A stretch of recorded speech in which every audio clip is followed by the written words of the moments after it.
Welcome to my dear online students. This is another session for class 12th chemistry. You know that in the previous session we have completed up to law of mass action, and you know that what is the law of mass action that was given by Goldberg and Waage, and according to that very law, this law of mass action states that the rate because मैंने आपको ये बताया वहाँ पे कि ये valid है for elementary reaction, this is valid for elementary reaction. तो ये आपको यहाँ पे याद रखना है। पहली बात आपको दिमाग में बिठानी है कि law of mass action is valid for elementary reaction. तो according to this law it states that the rate of reaction is directly proportional to the product of active masses of reactants raised to the power of the stoichiometric coefficient।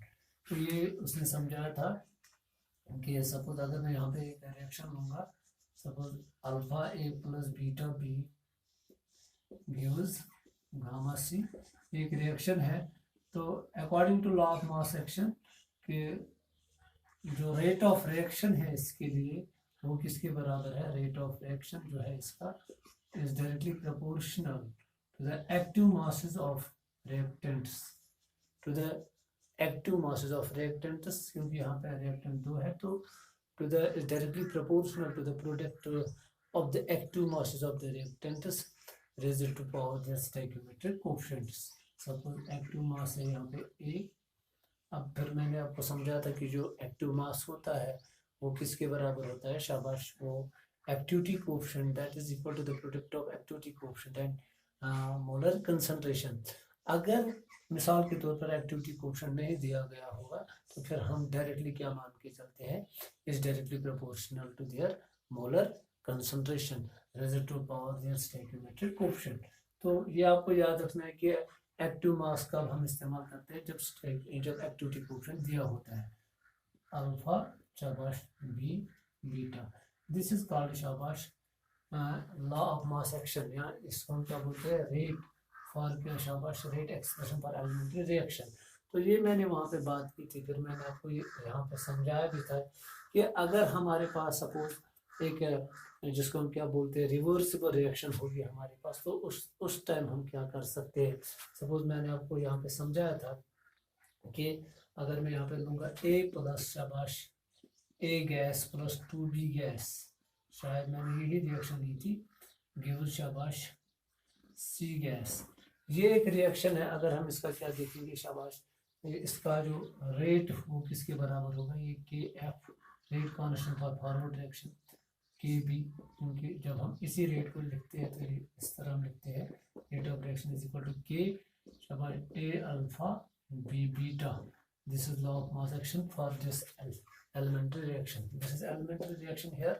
Now I have taken here and this is irreversible reaction and this is a reversible reaction. How we can write the shabash law of mass action for this very type of reaction? तो हम क्या लिखेंगे, rate of forward reaction. आप R O और F भी लिख सकते हो, तो ये आप पे डिपेंड करता है क्या आएगा, शाबाश के एफ ए शाबाश बी रेज पावर 2, तो ये आएगा यहाँ पे इसका। इसी तरह अगर हम रेट ऑफ बैकवर्ड रिएक्शन लिखेंगे इसका तो क्या आएगा, के बी, वो किसके बराबर आएगा, सी। तो अगर आप गैस वाले टर्म्स भी इस्तेमाल करेंगे तो कोई मसला नहीं है, क्योंकि रिवर्सिबल है। After some time reversible reaction में एक वक्त के बाद क्या आ जाता है, शाबाश इक्विलिब्रियम आ जाता है। ये आपने पढ़ा है जब भी 11th में हम इक्विलिब्रियम पढ़ते हैं, चाहे केमिकल इक्विलिब्रियम पढ़ते हैं चाहे आयोनिक इक्विलिब्रियम पढ़ते हैं, तो वहाँ पे आपने देखा है कि after some time in reversible reaction equilibrium attain, जब इक्विलिब्रियम अटेन होता है तो रेट ऑफ फॉरवर्ड रिएक्शन किसके बराबर बन जाते हैं, रेट ऑफ बैकवर्ड रिएक्शन। तो ये है केस किसके बारे में, शाबाश, जब हम इक्विलिब्रियम टाइम की बात कर रहे हैं, इक्विलिब्रियम टाइम की, वो टाइम जिस टाइम पे क्या शाबाश इक्विलिब्रियम अटेन हो जाता है, तो उस टाइम ये ऐसा हो जाता है। तो अगर हम इसका लिखेंगे जब रेट ऑफ फॉरवर्ड किसके बराबर होगा, रेट ऑफ बैकवर्ड, तो इसके लिए क्या हो जाएगा, जो के इक्विलिब्रियम आएगा, दैट मीन्स अगर हम बोलते हैं rate of forward is equal to rate of backward, सब रेट ऑफ फॉरवर्ड किसके बराबर है, ए एफ, शाबाश, ए बी इज पावर 2, शाबाश, ये किसके बराबर आएगा, के बी, यही आएगा ना। तो अगर हम यहाँ पे देखेंगे, यहाँ पे क्या आ जाता है, यहाँ पे हम लिखते हैं, अगर हम यहाँ पे देखेंगे क्या लिखते हैं, यहाँ पे हम लिखेंगे यहाँ पे K F divide by K B equal to C divide by, शाबाश, ए बी रेज पावर 2। इस तरह हम लिख सकते हैं यहाँ पे। मगर हम क्या करते हैं, जब rate of forward rate of backward के बराबर होते हैं तो वहाँ पे एक नया कांस्टेंट वजूद में आता है, उसको हम क्या बोलते हैं, इक्विलिब्रियम कांस्टेंट। तो इक्विलिब्रियम कांस्टेंट पे क्या होता है ये आपको यहाँ पे याद रखना है। अगर हम यहाँ पे एक नया मिसाल के तौर पर कांस्टेंट इस्तेमाल करेंगे तो उस टाइम क्या हो जाता है, एक नया कांस्टेंट वजूद में आता है, उसको बोलते हैं के इक्विलिब्रियम। के इक्विलिब्रियम किसके बराबर होता है, शाबाश, वो आर एफ डिवाइड बाई क्या, शाबाश, आर बी के बराबर होता है। ये आपको यहाँ पे rate of forward divide by rate of backward, वही यहाँ पे भी है। जब आप देखोगे, जब आप रेट ऑफ फॉरवर्ड को किससे डिवाइड करोगे, रेट ऑफ बैकवर्ड से, तो यहाँ पे एक नया इक्विलिब्रियम वजूद में आता है, उसको बोलते हैं। ये कब होगा, शाबाश, ये दोनों कब बराबर होंगे, एक नया, अगर हमें इनको सपोज अगर इसको मैं यहाँ ले आऊँगा, इस वाले टर्म को यहाँ ले आऊँगा, तो यहाँ पे हम नया, क्योंकि इसको बढ़ाओगे तो ये भी बढ़ेगा, क्योंकि ये दोनों क्या है, बराबर एट इक्विलिब्रियम। अगर इसमें चेंज लाओगे तो इसमें भी आएगी, अगर इसमें चेंज लाओगे तो इसमें भी आएगी। तो एक नया दैट मीन्स दोनों का वैल्यू क्या रह जाता है, कांस्टेंट रह जाता है।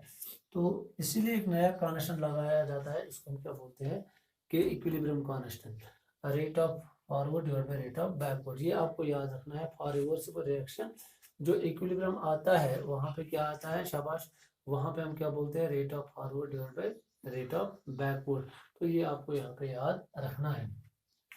इस वाले पॉइंट को भी आप लिख सकते हो यहाँ पे, या आप एक और पॉइंट यहाँ पे लिख सकते हो।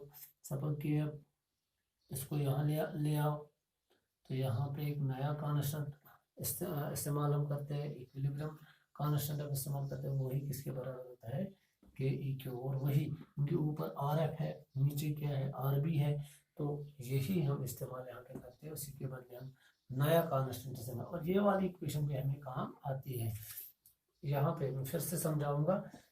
सपोज अगर आप यहाँ पे लोगे, रेट ऑफ फॉरवर्ड किसके बराबर है, खुद शाबाश, के F A concentration of the two. तो यहाँ पे क्या आ जाएगा, शाबाश, अगर हम लिखेंगे,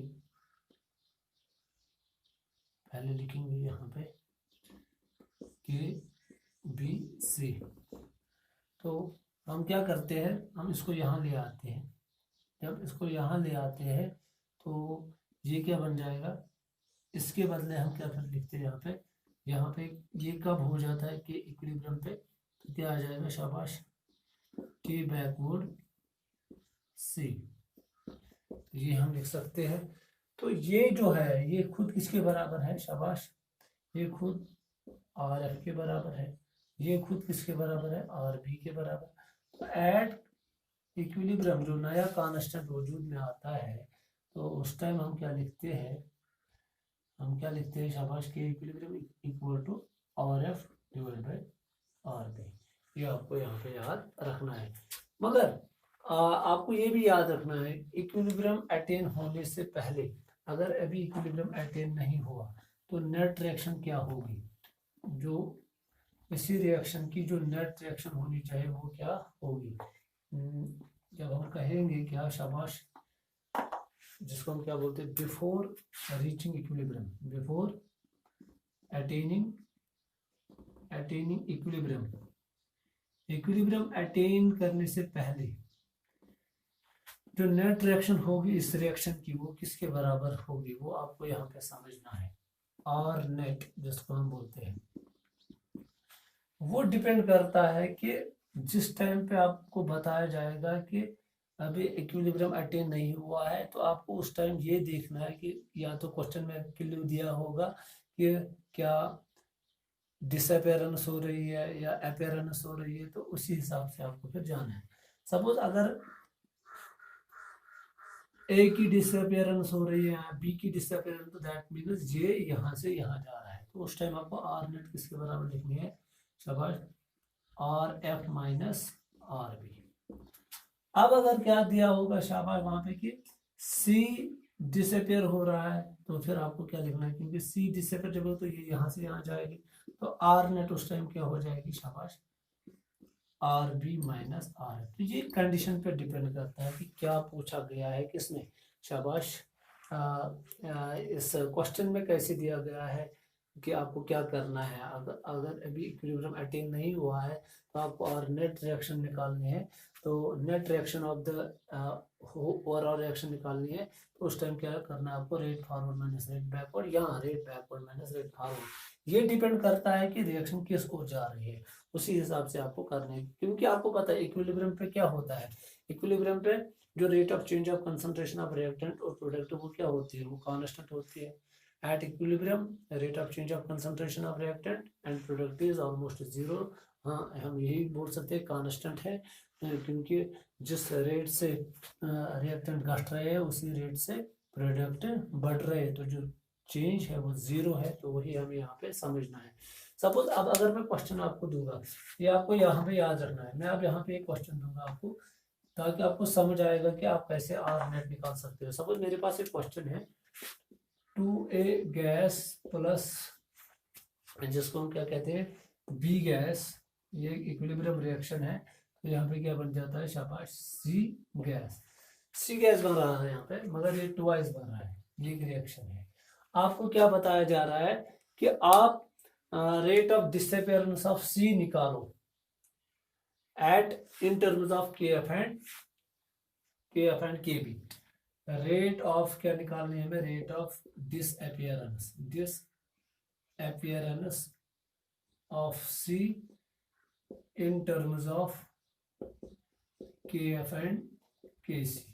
वही तो है ना, रेट बैकवर्ड रेट फॉरवर्ड, वो इसी के हिसाब से हमें बताना है ना, क्योंकि यहाँ पे सी डिसअपियर हो रहा है तो यहाँ से यहाँ जा रहा है, तो अब हमें यहाँ पे क्या, आर नेट किसके बराबर आएगा, R B minus R F, क्योंकि बैकवर्ड हो रही है, तो हम क्या लिखेंगे, हम आर एफ भी लिखेंगे, किसके बराबर होता है, आर एफ किसके बराबर होगा, अगर हम यहाँ पे देखेंगे, आर एफ बराबर होगा के एफ, शाबाश, ये आपको यहाँ पे ये एलिमेंट्री रिएक्शन है, तो लॉ ऑफ मास एक्शन के मुताबिक A2, शाबाश, बी, आर बी किसके बराबर आएगा, के बी, शाबाश, सी रेज पावर 2।